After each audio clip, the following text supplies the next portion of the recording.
అట్లాగే ఇంజెక్షన్స్ అనేది వారి హెల్త్ స్టేటస్ని బట్టి ఇవ్వడం జరుగుతుంది. సో నాట్ ఓన్లీ అంటే జూనోసిస్ డే అనేది మనము ఈ ఒక్క రోజు మాత్రమే కాకుండా మనకు సంవత్సరం మొత్తం కూడా మనకు డ్రైవ్ అనేది మనము వాటిని ప్రేమించడంతో పాటు వారు ఆరోగ్యాన్ని కాపాడడం కూడా మన బాధ్యత. సమయానికి టీకాలు వేయించడం, పరిశుభ్రత పాటించడం ప్రతి యజమాని కర్తవ్యం.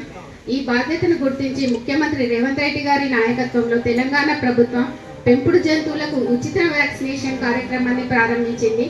పశువులు, గొర్రెలు, పెంపుడు జంతువులకు హస్బెండరీ శాఖ French scientist Louis Pasteur 1885 July 6వ తారీఖున పిచ్చి కుక్క కలిసిన ఒక బాలుడికి ఇంజెక్షన్ చేయటం, రేబీస్ ఇంజెక్షన్. ఆ బాలుడు రక్షించబడ్డాడు. అప్పటి నుంచి ఈ డేని ఈ కార్యక్రమంలో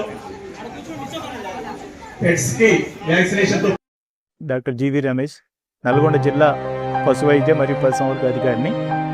ఈరోజు జూనోసిస్ డే వేడుకల్ని జిల్లా వెటనరీ హాస్పిటల్లో చేయటం జరిగింది. ఈ కార్యక్రమానికి ముఖ్య అతిథిగా గౌరవ మేయర్ గారు శ్రీమతి బుర్రి చైతన్య శ్రీనివాసరెడ్డి గారు, అదే రకంగా జిల్లా కలెక్టర్ గారు శ్రీ చంద్రశేఖర్ గారు, ఏసీఎల్బీ గారు అటెండ్ కావటం జరిగింది. డిప్యూటీ మేయర్ గారు కూడా ఈ కార్యక్రమానికి విచ్చేశారు. అనేక రకాలైన వ్యాధులు మనుషుల నుంచి పశువులకి, పశువుల నుంచి మనుషులు వ్యాప్తి చెందుతూ ఉన్నాయి.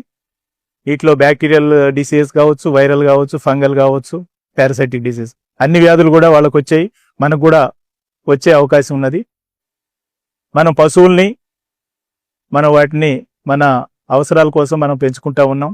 ఫ్యాన్సీగా డాగ్స్ని పెంచుకోవచ్చు, పాల ఉత్పత్తి కోసం ఆవులు, బర్రెలు పెంచుకోవచ్చు, మాంసం కోసం షీప్ అండ్ గోట్ పెంచుకోవచ్చు. వీటన్నిటి కూడా మనం సహజీవనం చేస్తూనే ఉన్నాం. అవి కూడా ఈ భూగోళం మీద పార్ట్ ఆఫ్ ది ఫ్యామిలీ. కాబట్టి వీటిని మనం మంచి ఆరోగ్యంగా ఉంచాలి.